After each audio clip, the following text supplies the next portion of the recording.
In an unprecedented political shock, Keir Starmer and the Labour Party are facing a wave of fierce criticism following the leak of a plan to cut state pensions considered a serious blunder.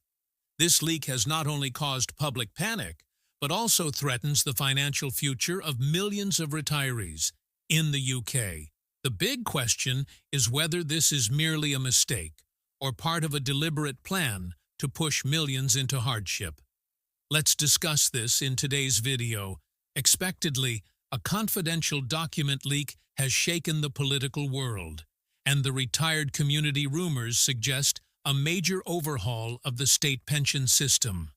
Anonymous sources and pieced-together documents paint a grim picture. Over 12 million retirees may face pension cuts of up to 15% for retirees, like Mrs. Mary Thompson, a 68-year-old retired teacher from Manchester. This is more than just a policy issue. "We've contributed fully," she said, her voice trembling with both fear and determination. "This isn't just about numbers, it's about our lives." The backdrop of this policy shift is a global economic minefield. Inflation and aging population and financial challenges have created a perfect storm, placing the UK's social security foundations in a precarious position. Labour Party leader Keir Starmer is at the centre of this political storm, attempting to balance fiscal responsibility with the social contract. However, his silence on the leak proposals has only fueled skepticism. Is this a strategic pause to gauge public reaction or the calm before the storm? What could drive such a controversial shift? Experts point to demographic changes and an unsustainable welfare model. But the ethical question remains: how does a society honor its elderly while confronting harsh economic realities? The coming weeks will be critical. Policies will be debated, documents scrutinized, and the nation's trust tested.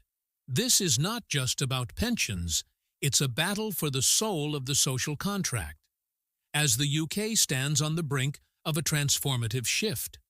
One thing is certain: the public is watching, waiting, and demanding transparency. Will the promise to generations be upheld, or will it crumble? Time will tell. Rising inflation is rapidly eroding the value of pension funds, forcing the government to reassess the sustainability of the system. The issue is compounded by an aging population. An increasing number of retirees, coupled with a shrinking workforce, is placing immense pressure on the social welfare system. Balancing fiscal responsibility with social commitments has become a perilous task. How can the national budget be maintained while ensuring retirees live with dignity? This is a complex challenge, and failure could result in catastrophic consequences for retirees like Mary Thompson, a former teacher from Manchester. This threat is not just a policy issue, it's deeply personal. "We've contributed fully," she said with determination. "This isn't just about numbers, it's about our lives."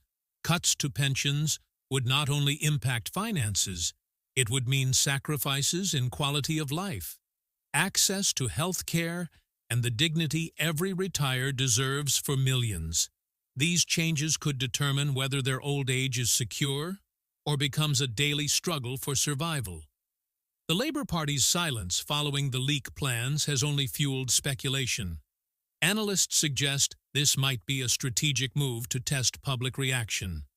However, if the rumors are true, Labour risks alienating a significant voter base: retirees and their families, who depend on the stability of the state pension system as the nation anxiously awaits clarity. Many critical questions remain unanswered. What exactly is being opposed, and who will bear the brunt of the impact? How will the government justify reducing benefits for millions? Could widespread protests or backlash force a government reconsideration? This debate goes beyond money. It's a question of ethics. Does the UK truly value its elderly and their contributions? What legacy will society leave for future generations if the promise of a secure old age is broken? Transparency will be key in the coming weeks. The decisions made now will have decades-long consequences, shaping not just the financial security of millions, but also the trust between government and the people as this story continues to unfold. Staying informed and engaged in the discussion is essential. The future of the UK's pension system hangs by a fragile thread, with the eyes of the entire nation watching every move in a separate development. Keir Starmer recently dismissed the possibility of returning the 250-year-old Elan marbles to Athens ahead of the Greek Prime Minister's visit to Downing Street this morning. This comes despite reports suggesting that negotiations to restore the ancient sculptures to Greece are progressing well, with a potential deal on the horizon. Greece maintains that these artworks currently displayed at the British Museum were unlawfully removed from Athens during Ottoman rule in 1816. While the UK denies this claim, the sculptures have remained a political flash show for decades. The controversy peaked when Sunak Canal, a meeting with Mitsotakis last year after the Greek Prime Minister demanded the sculptures return. Mitsotakis has likened their removal to cutting the Mona Lisa in half. However, the UK government insists that the artifacts belong to the British Museum. Experts indicate that negotiations between the museum and the Greek Foreign Ministry are advancing, with a potential agreement in sight. This may involve exchanging the sculptures for other Greek artworks. The British Museum confirmed ongoing and constructive discussions back in the House of Commons. Rupert Lowe recently confronted Rachel Reeves. In a heated exchange, Lowe expressed frustration, arguing that the problem lies within the public sector rather than the private sector. He warned that her policies targeting British businesses would have dire consequences for the country. Watch the full debate below. Thank you, Mr. Speaker. Rather depressing, listening this morning. I can't help this repetition of 22 billion black hole. We're dealing with very serious matters like people's employment.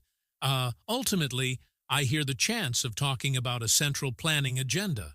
It's the public services that are the problem. They're wasting money, please. Can we please seriously consider this? Will she accept if the economy turns down next year? She's made a mess of it, which surely it will. The reason we are raising the £22 billion is because that is the black hole inheritance that this government are now having to address. WePL published a line-by-line account of that $22 billion that the previous government left.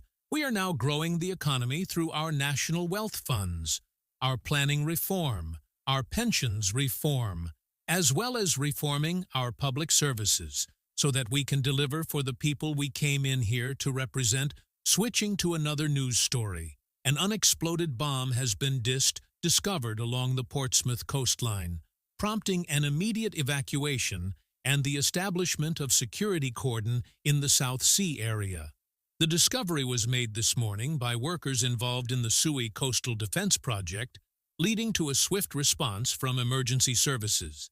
At the scene, Hampshire police are currently stationed at Pier Road, with multiple cordons set up around Clarence Esnard. The incident has forced the closure of several popular coastal attractions. Authorities have urged the public to avoid the area.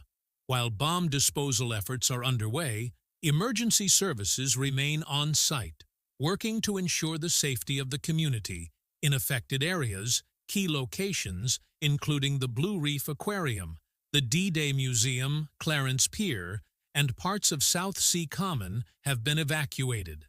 Hampshire police confirmed that no residential areas have been impacted by the evacuation. Order cordons remain in place around Clarence Esnard, where coastal defense works were underway. At the